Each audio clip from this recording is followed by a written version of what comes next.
অনামিকা মণ্ডলের লেখা গল্প ও যে মানে না মানা। দোকানের বাইরে দাঁড়িয়ে কাঁচের ভিতর দিয়ে ছেলেটার সাইড ফেসটা দেখে চমকে উঠল কুহু। এটা কি করে হতে পারে? সাত্তকী তো অনেক দিন হলো তার জীবন থেকে চলে গেছে। হ্যাঁ, হাতে করগুনেই দেখল কুহু। এই অক্টোবর আসলে পুরো 3 বছর হবে। দোকানের বাইরে হতভম্ব হয়ে দাঁড়িয়ে থাকা কুহুকে দেখে দোকানের দারোয়ান বলল, ভেতরে যান ম্যাডাম, আমাদের স্টকে অনেক নতুন জামা কাপড় এসেছে, দেখুন ভেতরে এসে। এবার আর কুহু ওখানে দাঁড়ালো না। সত্যিই তো, অত বড় দোকান থেকে কিছু কেনার মতো ক্ষমতা তো তার নেই। ওই তো সামান্য প্যারা টিচারে চাকরি, নিজের খরচ চালানোই দুষ্কর। নামি শপিং মলের অত বড় দোকান থেকে জামা কাপড় কেনা টাকা তার কই? নেহাত আজ তার স্কুলের বন্ধু ভাস্বতীর সাথে দেখা করতে এসেছিল তাই, না হলে বাড়ির প্রায় পাশেই এই ঝাঁচকচকে শপিং মলটাতে কোনোদিনও আসেনি কুহু।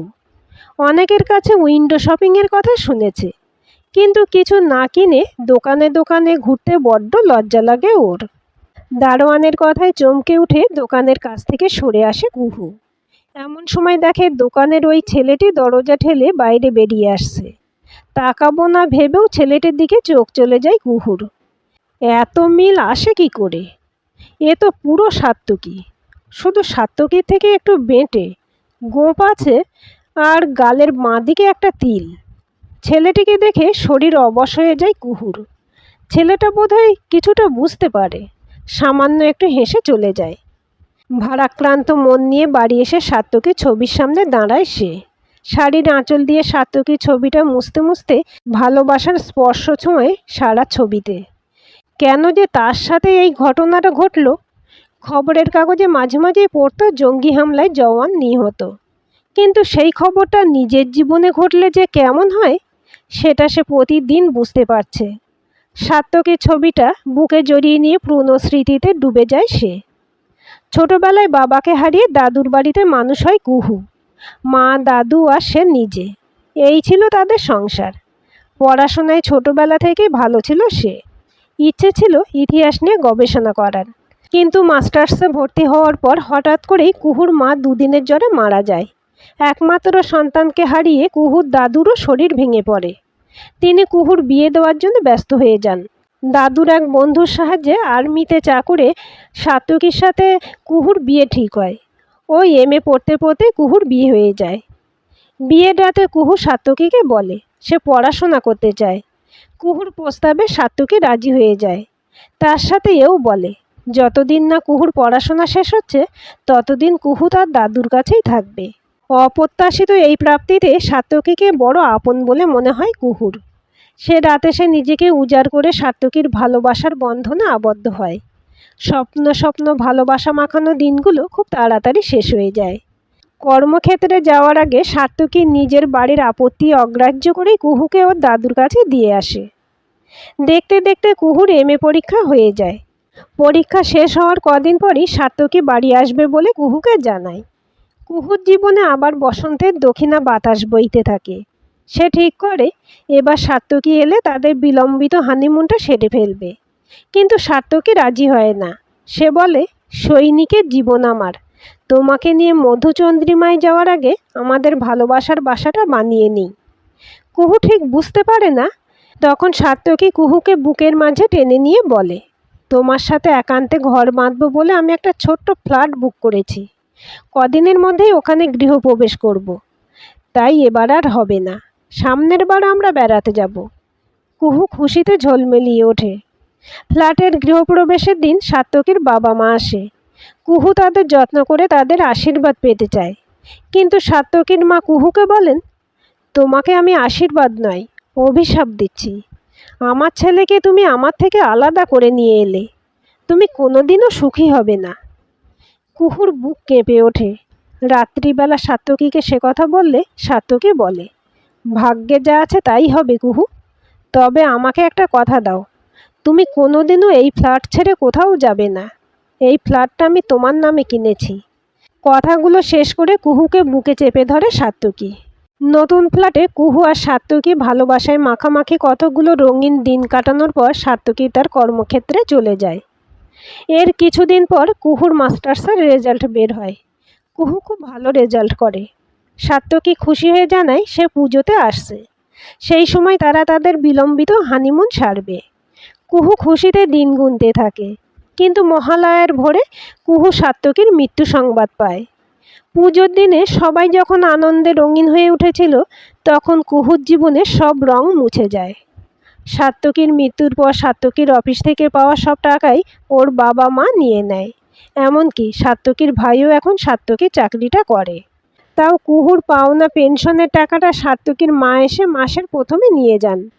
মুখচোরা কুহু কিছু বলতে পারে না। ফ্ল্যাটটা নেওয়ারও অনেক চেষ্টা করেছিল ওরা, কিন্তু সাত্তকীকে কথা দিয়েছিল বলে কুহু এই ফ্ল্যাট ছেড়ে যায়নি। আজ 1 বছর হলো কুহুর দাদুও কুহুকে একা করে দিয়ে পরলোকে গমন করেছেন। এসব কথা ভাবতে ভাবতে কত রাত হয়ে গিয়েছিল তা সে নিজেও জানে না। যখন হুঁশ ফেরে তখন সাত্তকীর ছবিটা বিছানার পাশের টেবিলে রেখে তার পাশে একটা ধূপ ধরিয়ে বিছানায় এসে শুয়ে পড়ে সে। পরদিন স্কুল থেকে ফেরার পথে ওই শপিং মলটা অদৃশ্য চুম্বকের মতো কুহুকে টানতে থাকে। যাব না ভেবেও মলটাতে ঢুকে পড়ে ও। ওই দোকানটার সামনে এসে দাঁড়ায় সে। বাইরে থেকে লক্ষ্য করে, না, আজ আর ওই ছেলেটি কাউন্টারে নেই। আজ আর দারোয়ানও কুহুকে লক্ষ্য করছে না। পুজো আসছে বলে দোকানেও ভিড় শুরু হয়ে গেছে। দারোয়ান তাই নিয়েই ব্যস্ত। বেশ কিছু সময় অপেক্ষা করে কালকের ছেলেটিকে আর দেখতে পায় না কুহু। একটু মন খারাপ নিয়েই সে মল থেকে বেরোনোর জন্য সিঁড়ির কাছে আসে। এমন সময় দেখে সিঁড়ির সামনের কফি শপ থেকে কালকে সেই ছেলেটি বের হয়ে আসছে।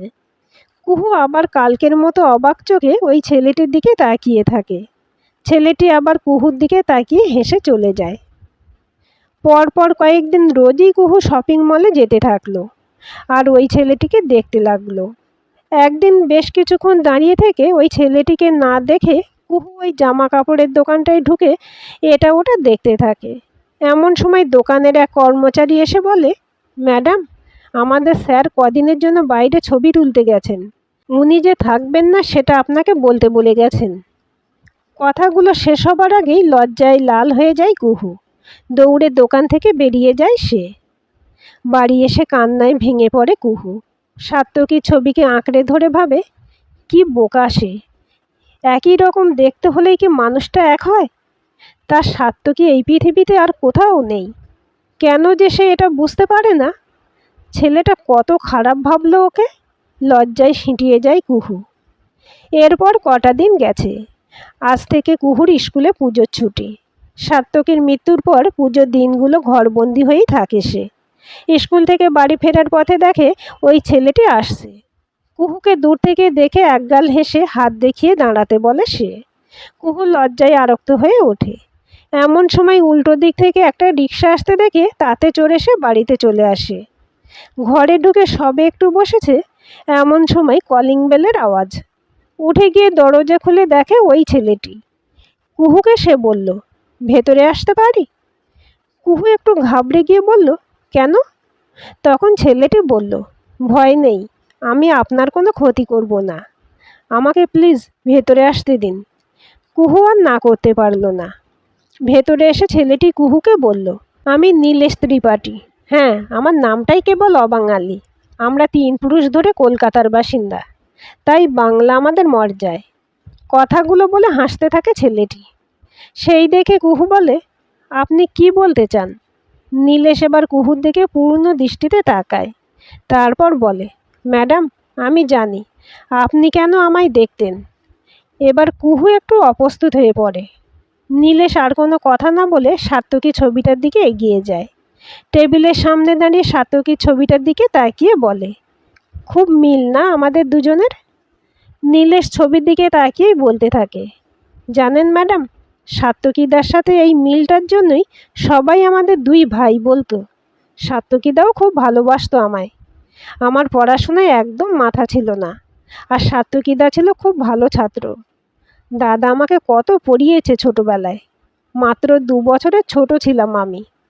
দাদার সাথে সব কথা শেয়ার না করলে আমার ভাত হজম হতো না। সাত্তকীদার বাবা আমাদের স্কুলে স্যার ছিলেন। আমার মতো গবেটের সাথে সাত্তকীদার মেলামেশাটা উনি পছন্দ করতেন না বলে আমরা লুকিয়েই বন্ধুত্ব রাখতাম। তাই দাদার অনেক অনুরোধেও আপনাদের বিয়েতে যায়নি। এই ফ্ল্যাটটার সন্ধান আমি দাদাকে দিয়েছিলাম। মলের ওই দোকান দুটো আমার। ভেবেছিলাম দাদা আমার কাছাকাছি থাকবে। তখনও কি জানতাম দাদার। গলা দিয়ে বিষণ্ণতা ঝরে পড়ে নীলেশের। তারপর আবার বলে, আমি জানি আপনি আমার মধ্যে দাদাকে খুঁজতেন। কুহু এবার কেঁদে ফেলে। অষ্টমীর দিন দুপুরবেলা হঠাৎ করেই কুহুর ফ্ল্যাটের কলিং বেলটা বাজতে থাকে। কুহু দরজা খুলে দেখে নীলেশ আর একজন মধ্যবয়সিনী ভদ্রমহিলা। কুহু ওদের ভেতরে নিয়ে আসে। নীলেশ বলে, আমার মা, আপনার সাথে আলাপ করাতে নিয়ে এলাম। কুহু ভদ্রমহিলার পায়ে হাত দিয়ে নমস্কার করে। ভদ্রমহিলা কুহুকে আশীর্বাদ করে বলেন, তোমার গার্জিয়ান কেউ নেই?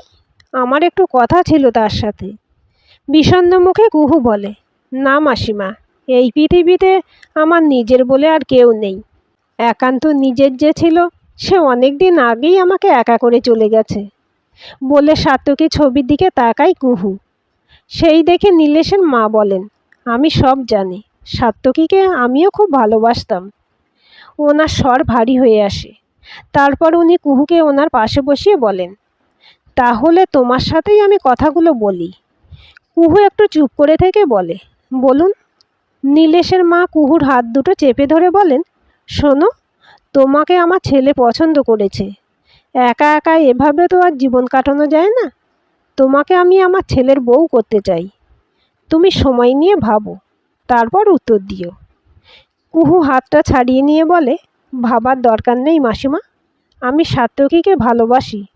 তাই আমার পক্ষে আর কাউকে বিয়ে করা সম্ভব নয়।